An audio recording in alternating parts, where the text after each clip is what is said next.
Hey, let's talk about this definition essay assignment. Your assignment is on page 319 in your Langan textbook, and you are asked to choose one of the terms and to write an essay that emphasizes definition, basically providing your personal understanding of one of these terms, and each term refers to a certain kind of person. Some examples are a slob, loser, good neighbor, busybody, whiner, optimist, pessimist, team player, religious person, practical joker, procrastinator, and so on. So choose one of those that sounds interesting to you, and then my instructions were, first of all, to follow the steps on page 321, steps A through E, to do your brainstorming about this particular term and to come up with the details that you want to use to define this kind of person. So a good example of this type of essay is the definition of a football fan student essay, and it appears in the chapter 14 on page 305, so I hope that you have already read that. If you haven't, take a moment, stop, read that short student essay, because it's a good example of the type of essay that you are going to write to define the certain kind of person that you have chosen to write about.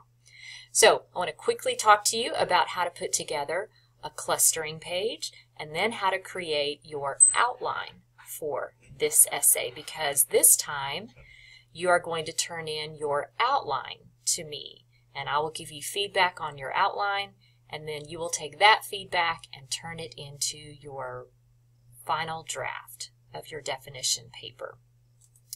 All right, let's start with a clustering. So this is probably what a clustering would look like for the definition of a football fan essay. That's on page 305 in your textbook.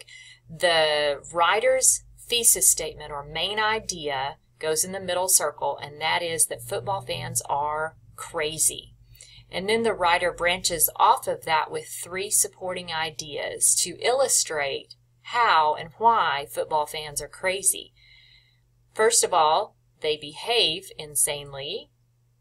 They are also insane about the past, and they are insanely loyal to their team.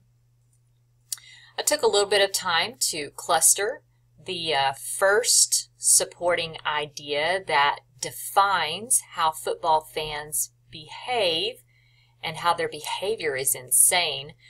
The first example the writer gives is their obsession with team gear, how they wear t-shirts and jackets to the mall, supermarket, school, work, just everywhere.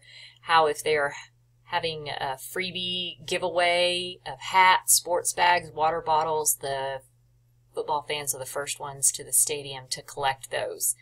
Also, the writer gives the example of what football fans do when they attend games. They, first of all, weather is no deterrent to them. They are willing to sit on the icy metal benches during the coldest months of the year in places like Chicago, and they also do crazy things like trying to start a huge wave in the stands. They also like to decorate their cars, their homes, and even their own bodies. And they put bumper stickers on their cars, they decorate their fireplace mantles, and they even paint their heads, their faces. They wear glow-in-the-dark cheese heads. So some great specific examples to show how these football fans' behavior is crazy. And the writer gives three specific examples of their crazy behavior. Then the writer also mentions that they are insane about the past. Now, this is a really good example of how the writer brings up three past games that football fans still seem to be obsessed with talking about. The 1985 Super Bowl, the Refrigerator's touchdown, the 1988 Fog Bowl, and the 1999 Super Bowl. They talk about all three of these events basically like they are current news, like they just happened yesterday. Obviously, this writer is using some examples from his or her personal encounters with some of these crazy football fans. Remember that your definition of your term is your personal understanding of this term. So the writer's not necessarily suggesting that all football fans are obsessed with the 1999 Super Bowl game that was John Elway's last one, but it's a good example of how they can be obsessed with games that happened quite a few years ago.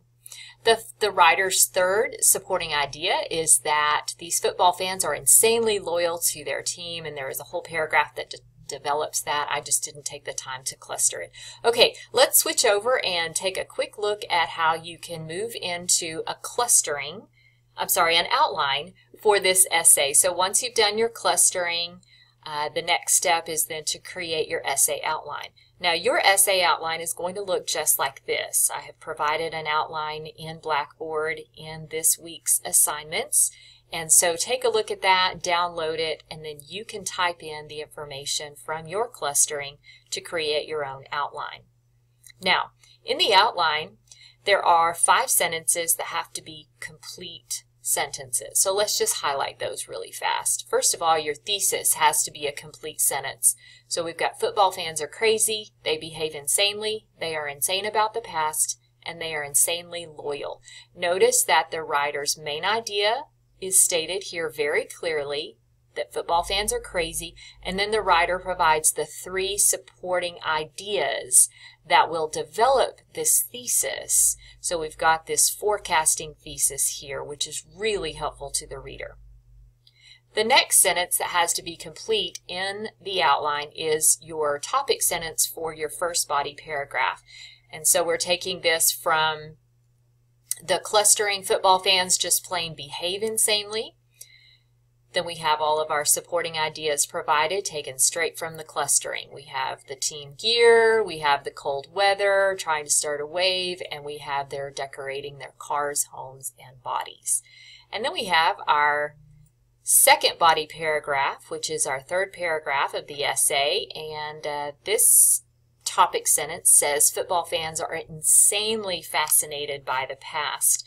Let's just take a quick look back at the clustering. Remember, they are insane about the past, they're fascinated by the past, and so that's where we got the topic sentence for our second body paragraph.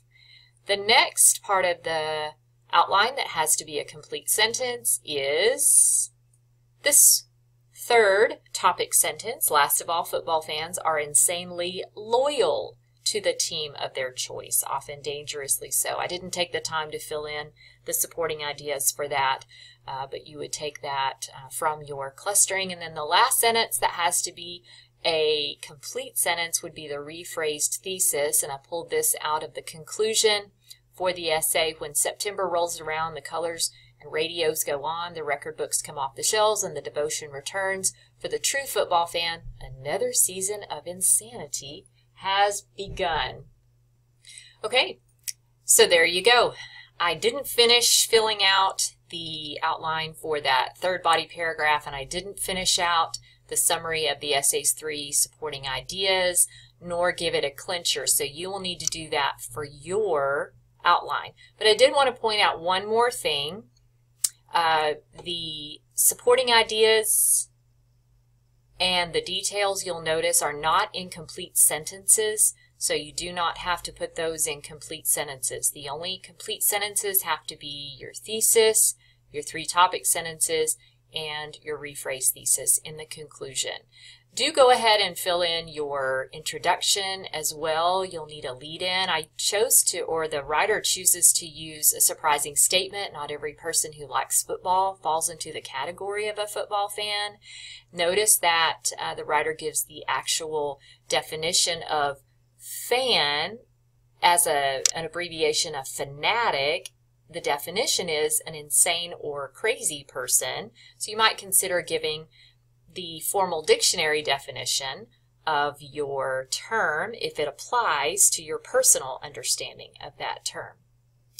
Remember, guys, the key to a strong definition essay is the use of examples from your experience with this certain kind of person that you've chosen to write about. So work on those. You can even provide short little anecdotes, stories, examples of encounters with these people, but that is going to be the key to helping your definition essay really shine.